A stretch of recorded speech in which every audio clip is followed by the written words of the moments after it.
Hello, my name's Leah Seamark and I'm a gastroenterology dietitian working for Somerset NHS Foundation Trust.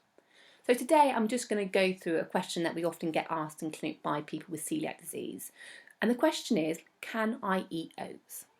Now the answer for the majority of people with celiac disease is yes, you can. As oats are naturally gluten-free. However, you do have to be careful about the type of oat products that you select.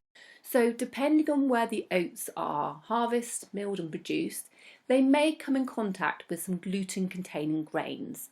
And if that happens, those oats can be contaminated. And people with celiac disease should avoid contaminated oats. Now, you can get oats which have been milled and harvested away from any gluten-containing grains.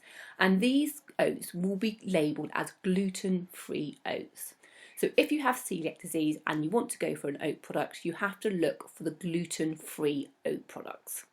Now, there are other phrases you may find on oat products, such as pure oats, 100% oats, organic oats. Now, these phrases give you no indication about the risk of cross-contamination. So even if something is described as organic oats, you still only want to be having it if it's specifically labelled gluten-free oats as well. It's also worth remembering that there are various supermarket brands and generic brands who offer both normal oat products as well as gluten-free oat products. So you do need to be careful when you're looking at the packaging to make sure you're always picking up those gluten-free oats. Now, I said the majority of people with celiac disease can tolerate gluten-free oats. However, there's a very small number of people with celiac disease who may even react to gluten-free oats. And the reason for that is that oats contain a protein called avenin.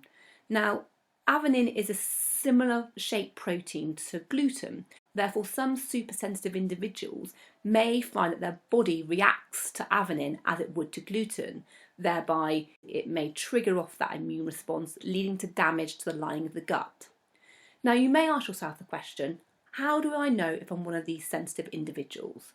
The only way of really finding out is to include gluten-free oats as part of your diet and monitoring your response to them.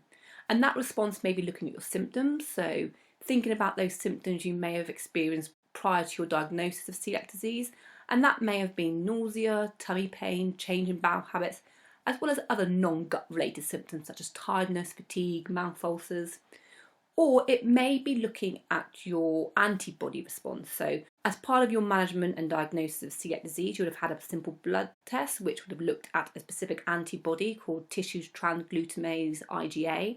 And some sensitive individuals, if they are reacting to gluten-free oats, you may find there is a change in that antibody level. So that may be something to consider as well.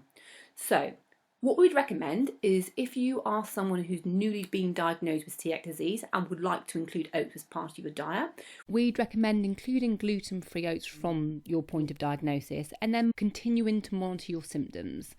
Now, if you've been newly diagnosed with celiac disease, you should be having some input from a healthcare professional, so either a dietitian or a gastroenterologist throughout your first year of diagnosis. And you could then review your symptoms and your response to the gluten-free oats with that healthcare professional. And they may also be looking at your antibody levels to determine how appropriate it is for you to continue with the gluten-free oats in your diet. Now, if you're someone who has had celiac disease for quite a while and you've been avoiding oats because you weren't aware that you could include some of these gluten-free oats, but actually you would like to try them, what we'd recommend is introducing gluten-free oats gradually into your diet, monitoring your symptoms, and if there's no symptoms, you're likely to be okay, so you could continue with those. However, if you do have any concerns or you're someone who maybe didn't have any symptoms prior to your diagnosis of celiac disease, we would always recommend making contact with a dietitian and you can discuss that process. They may also decide the appropriateness of having a blood test to check your antibody response to that reintroduction of the gluten-free oats. Now, I hope you found that useful and thank you for listening.